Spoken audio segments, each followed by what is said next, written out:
Oh my God. Jesus, my abs. Hi everyone, Coach Rob here. Coming at you with a solo-sode. This one's a little bit all over the place. I did not have a script put together, and I have tried several times to just sit down and record an episode for you, and it is just not coming out. I do not want to go 2 weeks in a row without putting out an episode, so I'm just going to shoot from the hip a little bit, give you guys some housekeeping stuff about the podcast and the future of it that I want to do. And let's just get it out. Let's just get it out. After the jump, here we go. Whee!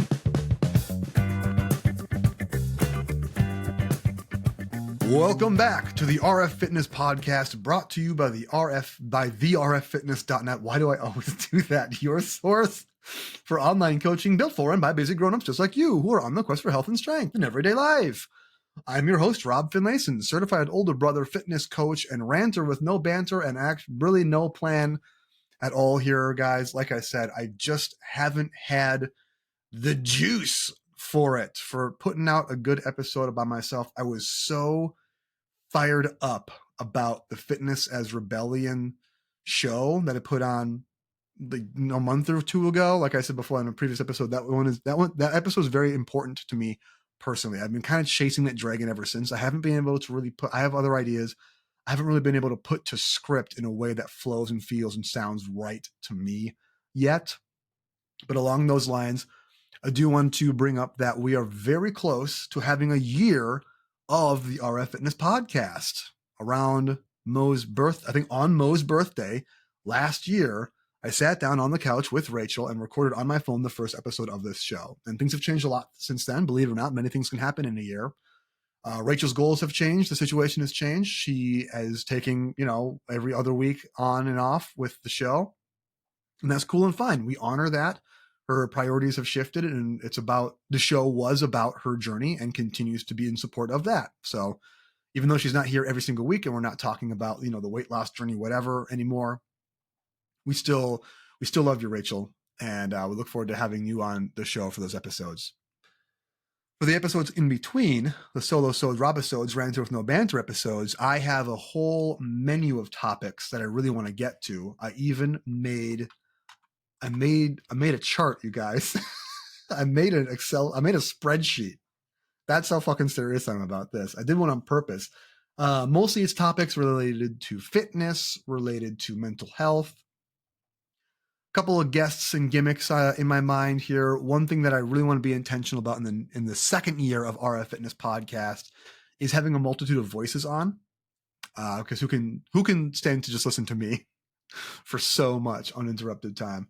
So obviously, we'll have the episodes with Rachel on there. Last year we had Mom on, my mom, not your mom, my mom, and we had Mo on as well for an episode. That was a very popular one for good reason. She's beautiful and perfect and smart. So we'll have Mo on again. We'll probably find a time to get Mom on again. There's been other friends and colleagues who have demonstrated an interest in getting on the mic, getting behind the screen here. So we'll do that too. I want to talk about Dungeons and Dragons, and I want to talk about my political ramblings and I just get so fired up about stuff. And I want to take my inside thoughts and make them outside thoughts. And then because you're listening to this in your earbuds, those become your inside thoughts as well. So I'm inside of your thoughts right now. You're thinking about it too hard, but I'm already inside. It's too late. The number one thing that I want to talk about right now is the new project, my current hyperfixation. Because what's having ADHD without having another project to do, you guys? It's about fitness and Fitness as Rebellion, basically. So it's a spiritual sequel to that. I was on Threads, as one does, doom scrolling the other day, and I saw someone post a little thread about Threads is the Instagram version of Twitter, if you don't know what that is. Someone had posted like, hey, I wish there was a space IRL or online for liberals to be strong, to lift, basically. Like I need a place for leftist lifters. And people were all about that. There is a demonstrated pipeline from fitness social media to the alt-right. Gym talk is the alt-right pipeline. I don't want to say I don't know why. I do know why. I've talked about it before. And I think it is really unfortunate that that sort of makes the assumption that, one, if you are someone who's very into working out, the assumption is that you are conservative, or that if you are not conservative, if you are a reasonable person who isn't a piece of shit, the assumption is that you don't work out, that you are not fit, right? There's this sort of avatar of, quote, the liberal, who is like an overeducated, pasty, scrawny, or weirdly overweight, or both at the same time. You know, the conservative mind does tricks on itself. Person with multicolored hair who, you know, can't run a mile, do a pull-up, or do a push-up to save their life. And in the same way, I feel like there's almost a stereotype of the conservative, who is someone who is undereducated, usually overweight, but if you had to guess at their physical prowess, you'd probably guess they're fairly strong, you know, because we think of them as them. You see what I'm doing already? We think of that group as people who are more blue collar, right? People in trades or farmers, that sort of thing. People who are physically active, physically strong. And obviously these are all wrong. Well, not all the way wrong, but they're mostly wrong, because there are farmers who are on the left and there are academics who are on the right. And obviously there are leftists and socialists and communists speaking who work out a lot. Maybe it's for the point to be strong enough to fight a cop someday. I should be so lucky. But anyways, on this thread that they were talking about, there should be a space for lifting leftists. Someone commented just 2 words in quotes: resistance training. And that got my mind spinning. So I love that idea a lot because of all the reasons I just talked about. But I think what I want to do, my next creative project, because like I said, who doesn't need another one? I want to put together a ebook for minimalist physical training, for GPP, general physical preparedness. That's what basically kettlebells is. So like we're talking about like kettlebells, body weight, maybe a dumbbell, stuff that is accessible for most people. And I want to make a plan that anyone from zero can pick up and run with, can progress with, can get stronger with, can get faster with, can feel better and healthier. I want to put it out on the internet somewhere for a pay what you want format, not for $20, not for $100, not for free, just whatever you are able or want to throw in for the resistance training e-booklet, you can do that. So I got to figure out how to do that. I got to do some homework. But that's what's my big project for this year. Earlier in the year, when I did my open letter to 2025, I said I wanted to put out a product this year. I think this is going to be it. So I'm saying that on the air right now for you guys so that people can ask me about, please ask me about it.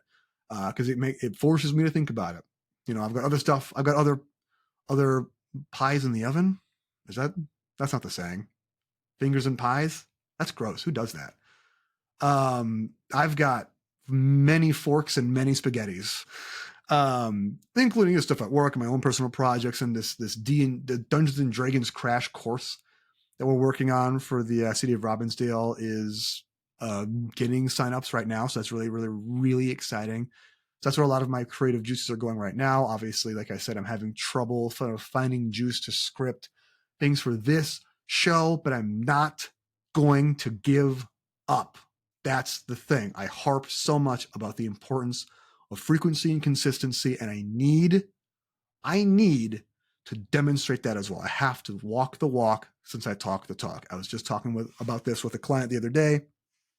She's having trouble being consistent with her workouts, making sure there's time in her day for movement. It's obviously very important. We talked about that to death. And I said, I just went to, because it was yesterday, I went to the dentist. I went to the dentist and they ask you the same questions.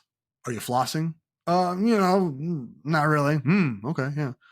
Are you brushing your teeth? And for me, I'm like, definitely on days, twice a day. Well, almost always once a day. I'm so bad at my teeth, you guys. I'm chest bared. I'm bad at oral hygiene. I think it's an ADHD thing. But anyways, the cleaning was extraordinarily uncomfortable for me. It was deeply unpleasant. And we were finishing up, and she's sucking all the blood and spit out of my mouth with the tiny little hose bird that they have. And she goes, "Are you doing okay?" She must have, because I was like tensed up. My whole body, I was in fight or flight. She goes, "Are you doing okay?" And I go, "Yeah, I'm great." She laughs and says, "Yeah, I bet you're going to floss and brush now, huh?" Which, okay, maybe a little bit mean, but fair, and deserved. Pain is a good teacher. Pain is an excellent teacher. Yes, I am going to brush and floss now because that sucked. I don't want to have to feel that way again, I have been in fights. Usually fights that have rules to them. And I've gotten my ass kicked in public in a ring on a stage before. And that sucked. Actually, it was a ton of fun, actually. But it hurt a lot physically. So I learned I need to train XYZ that much harder. There are stakes, guys. There's stakes to your behaviors. If you're not, well, God, what was it? Anything you don't change, you choose, I think was the saying. That kind of blew my mind. Even if you're not saying, "Oh, I choose," no one says, "I choose unhealth. I choose weakness." I talk about this a lot, choosing weakness. I choose weakness. No one, I think, verbalizes that, even to themselves internally. But by not changing the status quo away from unfitness, away from physical weakness, away from poor dental hygiene, you are choosing pain. You're choosing pain. And I don't want that. I don't want to be choosing pain anymore. I'm over it. I'm done with that. Or at least I get to choose the type of pain, the pain of training or the pain of regret. And that's something you see on martial arts studios all the time. Gyms, fucking alpha male shit. And that's the kind of shit that leads down the alt-right pipeline. God, I'm getting off the rails again. It's only 12 minutes in. Yeah, I think that's it. I am going to make it a short one. I've got so many ideas. I just need to have a brain that is more organized and fewer question marks in my day-to-day. Because there's a lot of just wondering what now. Instead of, I have time for this, I'll do that. I have time for that, I'll do this. That's what I should do. I got to pull it off, man. I got to pull it off. And I can help you to pull it off too. This has been the RF Fitness Podcast. Yes, I am available for online coaching and new on a very reserved basis. I'm available for in-person coaching as well. I currently have a pair of in-person clients that I see in their home once a week.